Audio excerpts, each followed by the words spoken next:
Oh no, this is what I saw today. Check out this photo. So I wanted to verify if that's correct. So I looked at my APEC water chart and it looks like 2022 was done and 323 is yet to be done. I have to change the first 3 filters, 1, 2, and 3. Looks like a perfect job for Scott's Garage. Let's get started.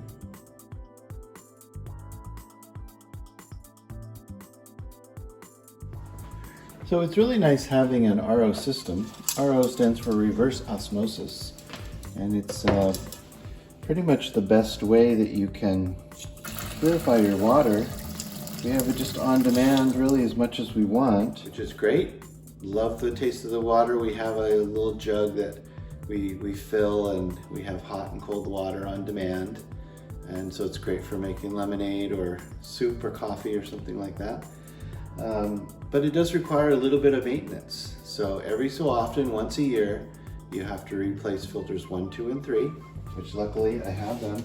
I think this one is for like a sediment, and then you have your filters 2 and 3 that are just kind of standard filters.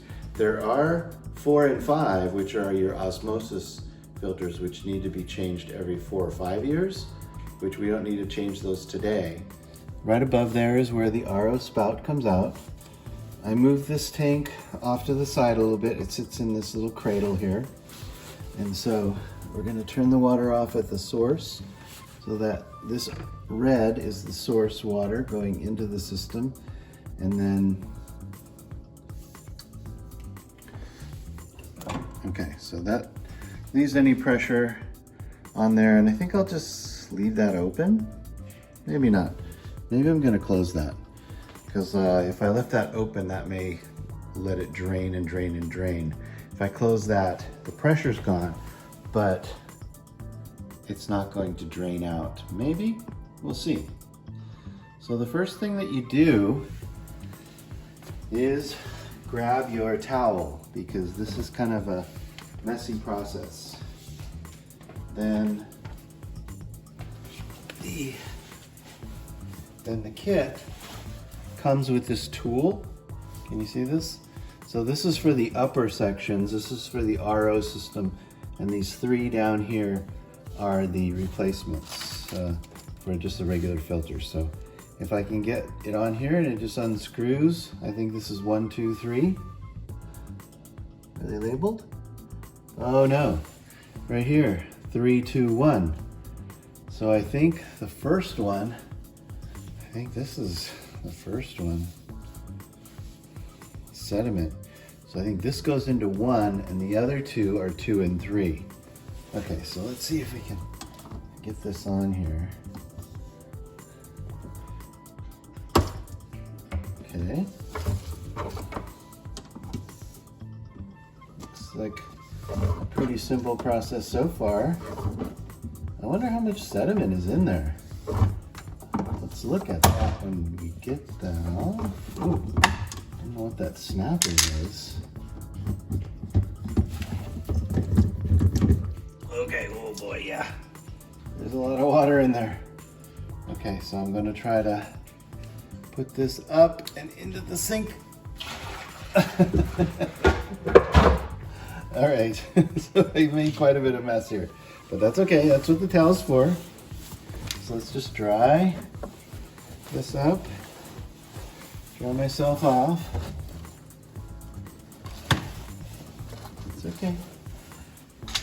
Now if we can just, now this is pretty easy. You know, I'd like to get a better look at how that O-ring goes in there. It kind of fell off on the other one, and I didn't really get a good view. Look at it. Oy. Okay, so the O-ring is down there in that. Oh, shoot. Okay. I just spilled half of that into my lap, but that's okay. But that's okay. Okay, yeah, so, okay. let's dry off the private parts and take off what's behind door number 1. Okay, so yeah, this is a different kind of filter here. Sorry about my hand there. This is just the sediment only one. And let's see how it looks. It doesn't look that dirty. Like I said, I think our water is pretty good. And you can look down there, I can pour it out, but there's nothing in there. This is like really, really clean. So let's put this up there.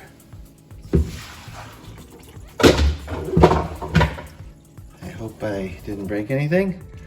So I'm gonna go ahead and dry all this out with the paper towel, with the bath towel, and then we'll get to doing number 1. That didn't sound right. That didn't sound right. Get to doing number 1. We will replace the number 1 filter. That's what I meant.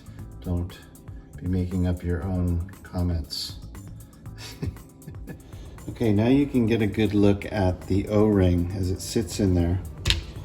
All 3 of them, and I have the 3 O-rings. It didn't say anything about putting like petroleum jelly or any grease on there. I mean, obviously you don't want something that's toxic, but I was thinking petroleum jelly, but you know what? I think I'm just gonna put them in. It didn't say anything about that. So let me clean all 3 of these out. This is number 1, and we'll get back to it in a minute. So this is kind of the perfect thing for washing these out. Hot soapy water. They're not very dirty. I didn't really find actually anything whatsoever in these.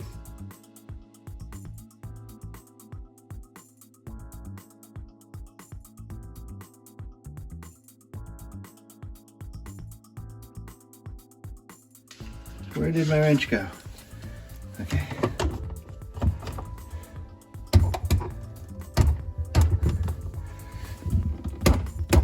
Okay, that's 1.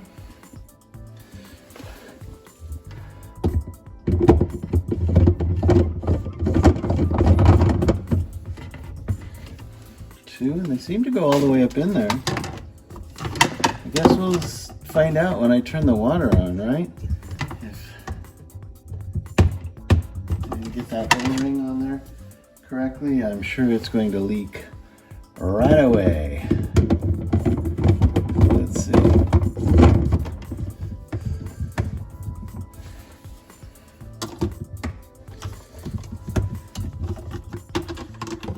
It's pretty nifty, this little wrench that they give you. Okay, let's do this in reverse order. We'll turn the tank on, and we'll turn the water on. And it's filled. So I felt all the way around here, and I don't feel anything leaking at all. And I'm gonna put this tank back here, put all the stuff back under the sink, and I think I'm gonna run that faucet for, I don't know, 5 minutes or so, just to flush things through. It doesn't say to do that, but I think that's what I'm gonna do. All right, so let's just run that for a minute or 2. While I kind of put things away. Done. Check, check, check.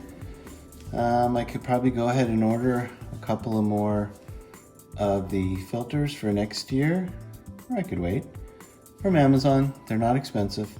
And then in 2025, we've got to replace all 5 of those. So that just about does it. That was really easy.